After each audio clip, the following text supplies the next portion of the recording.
My name is Jase, and I am a senior English major with a creative writing focus, so I spend a lot of my time thinking about words on a page. I've been reading for basically my whole life. My mother had me when she was 20 and in university, so she spent a ton of my early childhood studying for her degree.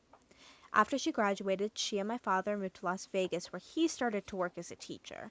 They were sharing one car, which meant that when my mother was staying home with me, she had limited mobility. So once a week, Mom would take the car to the public library and check out a whole stack of books to read while I played with my toys. Soon I started modeling the behavior with my own books, and then eventually I started to read them. By the time I hit second grade, I had solidified my identity as a writer. I started drawing pictures and writing stories to go with it, taping the pages together to make a little book. I would sit in my grandma's library and read books off of her shelf for hours and hours. When I was 9, my family moved from Utah to Indiana after my mother divorced my father and then remarried my stepfather. It was a totally different world in Indiana. Suddenly, I didn't know anyone, so I turned to my public library.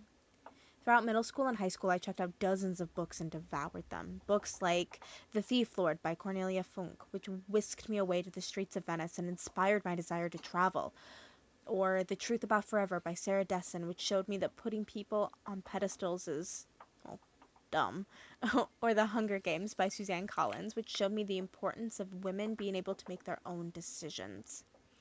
And after I decided to become an English major, I started forcing myself to read what I thought were the classics. And while most of them were fine, some of them were like slogging through mud to try to understand.